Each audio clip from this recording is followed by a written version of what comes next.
ഇന്നത്തെ വീഡിയോയിലൂടെ ഒരു കാലം വരെ കുള്ളൻ മനുഷ്യനായി ജീവിച്ച് പിന്നീട് ലോകത്തെ ഭീമാകാരൻ മനുഷ്യൻ എന്ന വിശേഷണത്തിൽ ജീവിച്ച ആദം റെയ്നർ എന്ന മനുഷ്യന്റെ കഥയാണ് പങ്കുവെക്കുന്നത്. ഒരൊറ്റ ജീവിതത്തിൽ തന്നെ ഡാർഫ്, ഗ്യാൻഡ് എന്നീ രണ്ട് വിശേഷണങ്ങൾ ലഭിച്ച ലോകത്തിലെ ഏക വ്യക്തിയാണ് ആദം റെയ്നർ. കേൾക്കുമ്പോൾ കൗതുകം തോന്നുന്ന, സത്യത്തിൽ വേദനാജനകമായ ആ കഥ ഇന്നിവിടെ കേൾക്കാം. 1899 ഓസ്ട്രേലിയയിലെ ഗ്രാസ് എന്ന സ്ഥലത്താണ് ഇദ്ദേഹം ജനിച്ചത്. ആദം റെയ്നറുടെ അച്ഛനും അമ്മയ്ക്കും ശരാശരി ഏതൊരു മനുഷ്യന്റെയും ഉയരം തന്നെയാണ് ഉണ്ടായിരുന്നത്. പക്ഷേ ആദം റെയ്നറുടെ വളർച്ച എന്നത് വളരെ മന്ദഗതിയിലായിരുന്നു. മറ്റുള്ള കുട്ടികളുടെ ശരാശരി ഉയരത്തേക്കാൾ എത്രയോ താഴെയായിരുന്നു ആദം റെയ്നറുടെ ഉയരം. അവന് 14 വയസ്സുള്ളപ്പോൾ അവന്റെ ഉയരം എന്നത് വെറും 4 അടി 5 ഇഞ്ച് മാത്രമായിരുന്നു. ഈ സമയത്താണ് ഒന്നാം ലോക മഹായുദ്ധം പൊട്ടിപ്പുറപ്പെട്ടത്. ഈ സമയം സൈന്യത്തിൽ ചേരാൻ പോയ ആദം റെയ്നറെ പൊക്കം കുറവാണ് എന്ന കാരണത്താൽ നേരിട്ടുള്ള സൈനിക സേവനത്തിൽ എടുക്കുക ഉണ്ടായില്ല. ഈ ഉയരക്കുറവ് സൈന്യത്തിന് ഒരു ബാധ്യതയാകുമെന്ന് പറഞ്ഞാണ് അന്ന് അവർ ആദത്തെ ഒഴിവാക്കിയത്. തൊട്ടടുത്ത വർഷം ആദം റെയ്നർ ശ്രമിക്കുകയും പരാജയപ്പെടുകയും ചെയ്തു. എന്നാൽ സൈന്യത്തിൽ ചേരണമെന്നുള്ള അഗാധമായ ആഗ്രഹവുമായി ആദം റെയ്നർ ശ്രമങ്ങൾ തുടർന്നുകൊണ്ടേയിരുന്നു. അങ്ങനെ 19-ാം വയസ്സിൽ നടത്തിയ പരിശോധനയിലും ആദം പരാജയപ്പെട്ടു. അന്ന് ആദത്തിന് 4 അടി 8 ഇഞ്ച് ഉയരമുണ്ടായിരുന്നു. ഡാർഫ് എന്ന ഗണത്തിൽ വരുന്നത് 4 അടി 10 ഇഞ്ച് വരെ ഉയരമുള്ളവരെയാണ്. അതുകൊണ്ട് തന്നെ മെഡിക്കൽ റിപ്പോർട്ടുകളിൽ ആദം ഡാർഫ് എന്ന ഗണത്തിൽപ്പെട്ടു. അങ്ങനെ അവന്റെ സൈന്യത്തിൽ ചേരണമെന്ന ആഗ്രഹവും നടപ്പിലായില്ല.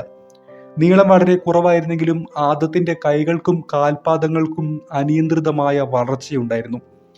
സൈന്യത്തിൽ ചേരുന്നതിന്റെ ഭാഗമായുള്ള മെഡിക്കൽ റെക്കോർഡുകളിൽ അവന്റെ കൈപ്പത്തിയുടെ നീളം 24 സെന്റിമീറ്റർ ആയിരുന്നു. അവന്റെ കാൽപാദത്തിന്റെ അളവോ സാധാരണ ഉയരമുള്ള ഒരാളുടെ നേരെ ഇരട്ടിയുമായിരുന്നു. ഇത്തരത്തിൽ വളരെയധികം പ്രത്യേകതകൾ നിറഞ്ഞ ആ കുഞ്ഞു ശരീരവുമായി ആദം റെയ്നർ ജീവിക്കുകയാണ് ഉണ്ടായത്. സാധാരണഗതിയിൽ 21 വയസ്സൊക്കെ ആകുമ്പോൾ ഒരു മനുഷ്യന് സ്വാഭാവിക വളർച്ച നിൽക്കുന്ന സമയത്ത് ആദം റെയ്നറുടെ ബാക്കിയുള്ള വളർച്ചയുടെ തുടക്കമാണെന്ന് പറയാം. 1 ഇഞ്ച് പോലും വലിപ്പം കൂടാതിരുന്ന ആ ശരീരത്തിൽ പിന്നീട് കണ്ടത് അനിയന്ത്രിതമായ വളർച്ചയായിരുന്നു. 1932 ആദം റെയ്നർക്ക് 33 വയസ്സുള്ളപ്പോൾ അദ്ദേഹത്തിന്റെ ഉയരം എന്നത് 7 അടി 2 ഇഞ്ച് ആയിരുന്നു. അതായത് 2 മീറ്ററിലേറെ ഉയരം. ഡാർഫ് എന്ന വിശേഷണത്തിൽ ജീവിച്ച് ആദം റെയ്നർ 10 വർഷങ്ങൾ കൊണ്ട് ഭീമാകാരനായ ശരീരമുള്ളവൻ എന്ന വിശേഷണത്തിൽ എത്തിച്ചേർന്നു. എന്നാൽ ആ വളർച്ച എന്നത് ലോകപ്രശസ്തനാകാൻ ഉപകരിച്ചു എന്നല്ലാതെ അത് ആദം റെയ്നർക്ക് സഹിക്കാവുന്നതിലധികം വേദനയാണ് സമ്മാനിച്ചത്. വളർച്ചയ്ക്കൊപ്പം തന്നെ ആദം റെയ്നറുടെ നട്ടെല്ല് വളഞ്ഞുകൊണ്ടിരിക്കുകയും ചെയ്തു. ഇതുമൂലം സ്വാഭാവിക ജീവിതത്തിൽ നിന്ന് ഏതിനും നിയന്ത്രണങ്ങൾ കൊണ്ടുവരേണ്ട അവസ്ഥയിലെത്തി. പല ഭക്ഷണങ്ങളും അവന്റെ ശരീരത്തിൽ പിടിക്കാതെയായി. അയാളുടെ നടുവിന് കാര്യമായ ആരോഗ്യ പ്രശ്നങ്ങൾ ഉള്ളതുകൊണ്ട് തന്നെ നടത്തം പോലും ബുദ്ധിമുട്ടിലായ അവസ്ഥയുമുണ്ടായി. എന്തുകൊണ്ടാണ് അപ്രതീക്ഷിതമായി ഇങ്ങനെ സംഭവിക്കുന്നു എന്നറിയാനായി പലരും ആദം റെയ്നറിൽ പഠനങ്ങൾ നടത്തുകയുണ്ടായി. അങ്ങനെ അവർ കണ്ടെത്തിയത് ആദത്തിന് അക്രോമെഗലി എന്ന അപൂർവമായ രോഗം സ്ഥിരീകരിച്ചിരിക്കുന്നു എന്നതാണ്. അക്രോമെഗലി എന്നാൽ പിറ്റ്യൂട്ടറി ഗ്ലാൻഡിൽ അനിയന്ത്രിതമായ രീതിയിൽ പ്രായപൂർത്തിയായതിനു ശേഷവും ഗ്രോത്ത് ഹോർമോൺസ് ഉൽപ്പാദിപ്പിക്കുകയും ഇത് ശരീരത്തിലെ എല്ലുകളുടെ വളർച്ചയ്ക്ക് കാരണമാവുകയും ചെയ്യുന്ന ഒരു അവസ്ഥയാണ്. ഇതുമൂലം കാല്, കൈകൾ, മുഖം തുടങ്ങിയ ശരീരഭാഗങ്ങളൊക്കെ വളരുകയും ചെയ്യും.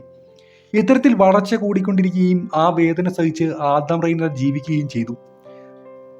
പതിയെ പതിയെ ആദം റെയ്നറുടെ നട്ടെല്ല് വളരെയധികം വളഞ്ഞ് നടക്കാൻ പറ്റാത്ത അവസ്ഥയിലെത്തി.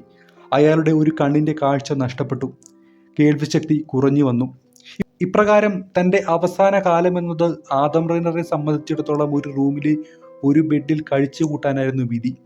അങ്ങനെ 1950 മാർച്ച് 4 തന്റെ 51-ാം വയസ്സിൽ അനുഭവിച്ച വേദനകൾക്ക് വിരാമമിട്ടുകൊണ്ട് ആദം റെയ്നർ യാത്രയായി. മരണസമയത്ത് അദ്ദേഹത്തിന് 7 അടി 8 ഇഞ്ചായിരുന്നു ഉയരം. അതായത് 234 സെന്റിമീറ്റർ ഉയരം. ലോകത്തിൽ ഡാർഫ് എന്ന വിശേഷണത്തിനും ഗ്യാൻഡ് എന്ന വിശേഷണത്തിനും അർഹനായ ഒരേ ഒരു വ്യക്തിയാണ് ആദം റെയ്നർ.